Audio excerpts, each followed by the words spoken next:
Hello, friends and listeners. In today's episode, we are excited to present our guest, Miss Kerri Quarta. She has been teaching for over 12 years, over 5 years now at Unity Point, and over 5 years teaching K-8 technology. She earned her bachelor's degree from Southern Illinois University, Carbondale in 2007. Her studies were mainly focused on elementary and middle school education. With a degree in elementary education, she has also earned endorsements in English, social studies, math, computer applications, and science. Prior to teaching at Unity Point, she taught seventh grade language arts for 6 years in southern Indiana.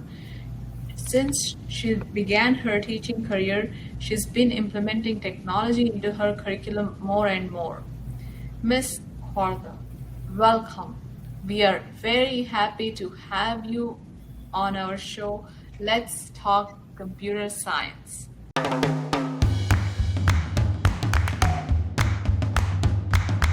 Thank you for having me, and thank you for giving me this opportunity. I appreciate it.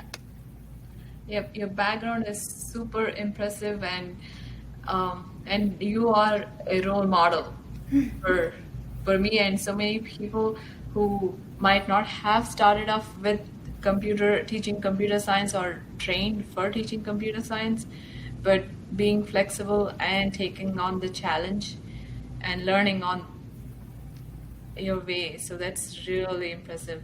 Thank you for doing that. Absolutely. I feel like in a time like this, we all don't really have a choice, so we might as well just get going, right? Mm-hmm. Yep. So, why did you choose to become a teacher? So there's so many different reasons. If you ask that person, it seems like just a regular job interview question, but if you ask that to somebody, it seems like most teachers would probably say, well, obviously for the summers off, but there's way more reasons than that. I would say the most important reason is because I enjoy working with children. You never really know what kids are going to say or what they're going to think, Sometimes there's funny moments, and sometimes there's moments, that they're having difficulty getting through something or understanding something. But mostly I just want to have an opportunity to share my knowledge and expertise with kids. And even from my own educational career, I remember some of my best teachers still, like it was yesterday, and I want to have a chance to impact kids, in that same manner. Yep, that's perfect. So, when did you realize that you wanted to become a teacher? I think probably in first grade, honestly. I mean, I had a great kindergarten teacher, but I really had a great teacher in first grade. And, obviously I had others, but I can't remember if I just got it one day as a goodie or maybe for a birthday or Christmas or something. But at one point, my mom had bought me a chalkboard, and so my playtime was always to, play school when I was at home, so I would always be writing whatever it was that I was teaching on the chalkboard, and I don't even know, looking back now, who my students were. Maybe my mom was. Apparently she was a good student, because I don't remember that part. I just remember that I enjoyed writing, on the chalkboard and just having fun and, talking about whatever it was that I was teaching at the time. Yeah, that's so wonderful. You're able to live your passion. So, please tell us more about your current title and role at Unity Point. So I teach K-8 technology at Unity Point. Unity Point is a small school in Southern Illinois, and we have the opportunity, we have pre-kindergarten all the way through 8th grade students. And so my primary role, I would say, is obviously to teach technology to starting all the way in kindergarten, which might sound kind of crazy because, I have 5 or 6-year-olds that are, typing and doing all kinds of things, but it's 2021. That's the world we're in. So my main priority or my main role is to teach kindergarten through 8th grade technology, which can encompass all sorts of skills. But lately, with the pandemic, I would say at least since this past summer, I've really been taking on a larger role with professional development and making sure to help my colleagues implement technology into their own classrooms and their own, whether it be Google Classroom or when kids are here at school, and then just being, somebody that they feel like they can have a chance to reach out to and say, hey, I'm having trouble with this, or this isn't working, what am I doing wrong? And then mostly, what's the saying? It takes like a village to what is the saying? A village for a kid to raise the kids. So I also have to, help parents and guardians, navigate online learning, or hey, we have this Chromebook at our home. How do we access this? What do we do? So as far as making tutorial videos and all those different things, it's really opened a whole new can of worms, so to speak. So job security for one, definitely, but I think it's really shined a light on how important technology is in today's world. Yep, totally agree. So, what do you think about the current state of CS K-12 education system here in our country? So I think it's rapidly developing for sure, especially, now that there's more online learning going on.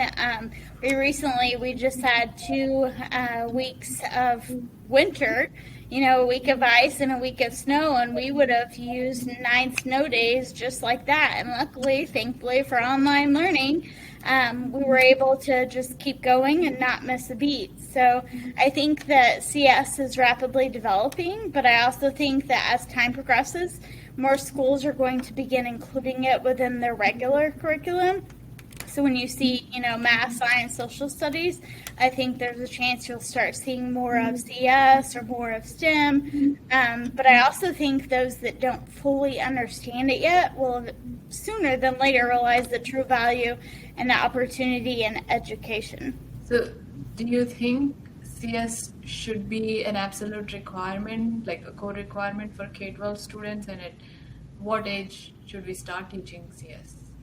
Absolutely. I took a class a while back, and another colleague or a student in that course was talking about, when kids are born these days, they're basically born with like almost another appendage or a device in their hands, because kids these days, they're born into technology and they're just used to always having it. Whereas, my age, I still remember dial-up internet, and even before internet was available, but having to have my mom get off the phone so I could use the internet or whatever.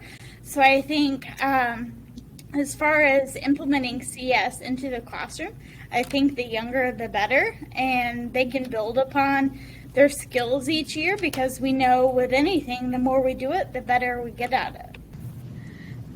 So, Kerri, can you tell me about the benefits of teaching computer science to these K-12 kids? So I think the benefits to teaching computer science are endless, and I think that computer science kind of speaks for itself. But first and foremost, it provides an opportunity for students to learn important skills for potential future careers. If they're not exposed to computer science at an early age, or even, somewhat in their educational career, they might not know that those future careers are available. And I think that computer science also opens unlimited doors and opportunities for well-paying jobs, and it sparks student interest early on. So the sooner you can incorporate computer science, some kids may not have any idea of what they want to do, or they might think they know what they want to do, and then they get exposed or introduced to computer science, and then their whole, career dynamic might change or shift. And also it allows for creativity, and it provides opportunities for students to, more be themselves and think outside of the box, and show others that, there's more than one way to solve something, or more than one way to accomplish a given task. So how do you teach technology right now in the classroom today? What resources? It depends on the particular grade level. I have an unusual opportunity that I get to teach kindergarten through 8th grade. So in kindergarten, we are, working on basic skills, learning how to utilize the mouse, or learning about the keyboard, and that not every device is touchscreen, and just, learning to navigate, learning about the back arrow or the forward arrow, or how to refresh our screens, how to close out our windows, how to open multiple tabs. So just those basic skills. And from there, we're working up First grade, I should say that kindergartners, by the time they graduate in kindergarten, they're able to type with homotyping, utilizing all 10 fingers. And then in first grade, we just work up, working on exploring different games, working on drag and drop skills, double clicking, learning about making different things on the computer. Same for second grade. Third grade, we start to get into coding. We use a website that I've had a lot of success with, code.org, which is free. So that's fantastic. I love anything free. But third graders, we also spend a lot of time on Prodigy. And then fourth graders, we start to explore Khan Academy. Of course, still incorporating those essential life skills with homotyping. But computer science is so much more than typing. Fifth grade, we get into learning about spreadsheets. Sixth grade, we return back to coding. And then seventh grade, we learn about financial literacy, and we kind of run our own t-shirt business, so to speak. Eighth graders do some more coding, kind of get a little bit into JavaScript and kind of beginning stages with that. And then, of course, we do the typing as well. We also do some career cruising to kind of start thinking and planning for the future, as our 8th grade students will then soon be leaving SMA and heading toward the high school. So you have mentioned few resources, external resources that you use, code.org in third grade and Khan Academy in fourth grade. Any other products that you use and you? So I also use Tinker, spelled with a Y, not an I. It's not completely free, but it does offer enough free resources as far as coding for students that it's definitely worth looking into. One of the favorites as far as my younger students, I do it mostly in third grade, but I introduced it a little bit in second grade, is Prodigy, which is kind of like a wizarding world where students are working on math skills, whether at their level, maybe they're working below their level or even above, so they can journey and level up in that wizarding world based on their math ability. Khan Academy is also one that's familiar with students and one that they enjoy, because a lot of times when we're on Khan Academy, I let them choose what they want to learn or choose what they're working on. Of course, it does offer lots of great coding activities, but more so than that, if they're struggling in math or science or social studies, they can work on those skills as well. Those are some of my favorites. So my final question is, if you could wish to help enhance the technology in the K-8 space, if you have one wish, what would that be? So I think that that's kind of a loaded question. I think that if I have one wish, it has multiple things that tie into it. So my one wish would be working devices for all students and all staff. But then essentially, if you think about it, working devices are pretty much paperweights if you don't have the connectivity. So sometimes, like our school, we are lucky to get hotspots, but sometimes those hotspots even have issues depending on where students live. So really, we need to have the connectivity first and then think about the devices. But also, we need to have more teachers that are ready and willing to teach the skills. If you're going to utilize technology in your classroom, you have to also implement the computer science skills too. Just knowing like these are icons, or this is your desktop, or this is your toolbar, or whatever it is.